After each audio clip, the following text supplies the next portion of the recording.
milyonlar, bunların önüne geçilmemesi, günler sonra ancak bir arabadan DNA örneği alınması ya da HTS kayıtlarının incelenmesi, birbirinden farklı ve çelişkili açıklamalar, dosyada alınan gizlilik kararı, yayın yasakları, bu süreçte devlet içerisinde bazı güçlerin bilinçli olarak failleri korumaya dönük adımlar attığını bizlere göstermektedir.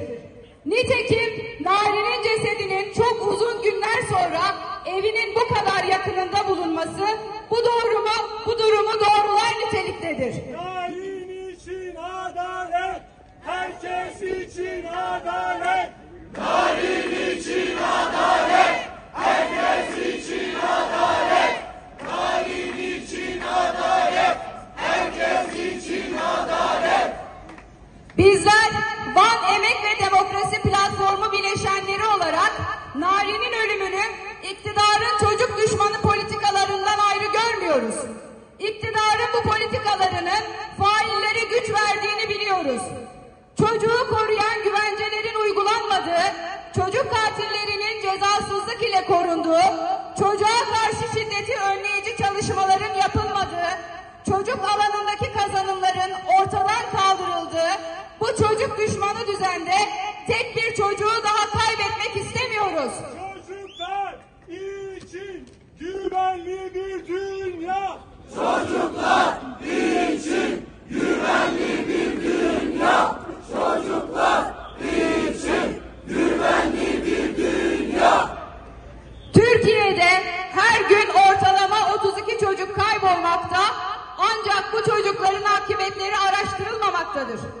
TÜİK son 8 yıldır çocuk verilerini paylaşmayarak bu şekilde veri açıklama yükümlülüğünü yerine getirmemekte, sorumluluktan kaçmakta ve bu ölümlerin faili haline gelmektedir. Birleşmiş Milletler Çocuk Hakları Sözleşmesi, taraf devletlerin her çocuğun temel yaşama hakkına sahip olduğunu kabul eder. Taraf devletler çocuğun hayatta kalması ve gelişmesi için mümkün olan azami çalışmayı göstermek zorundadırlar. Çocuğu koruma çalışmalarının çocukların hakları ihlal edildiği zaman değil, bu ihlaller yaşanmadan yapılması gerekmektedir. Maalesef Türkiye'de devlet yetkilileri ve ilgili bakanlıklar ancak çocukların hakları ihlal edildiğinde, çocuklar kaybolduğunda veya çocuklar yaşamlarını yitirdiğinde yükselen baskı karşısında yalnızca anlık, işlevsel olmayan ve geçici tepki geliştirmektedir.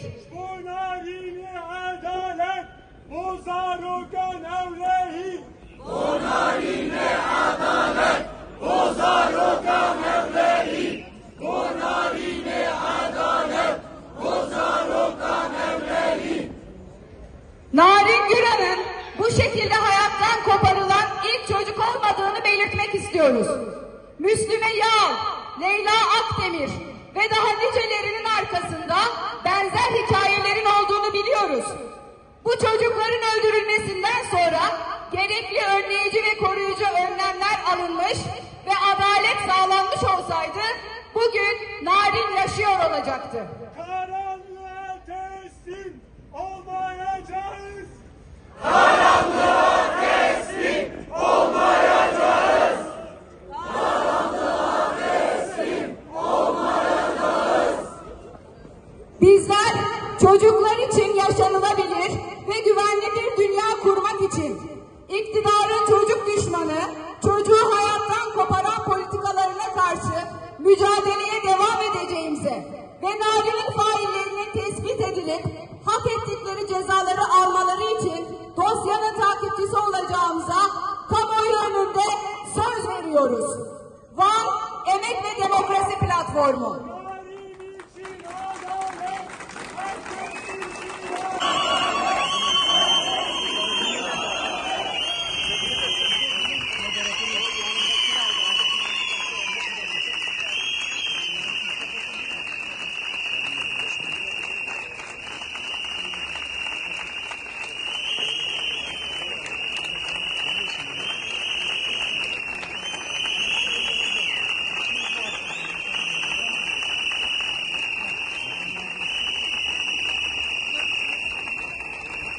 Kim istiyorsun?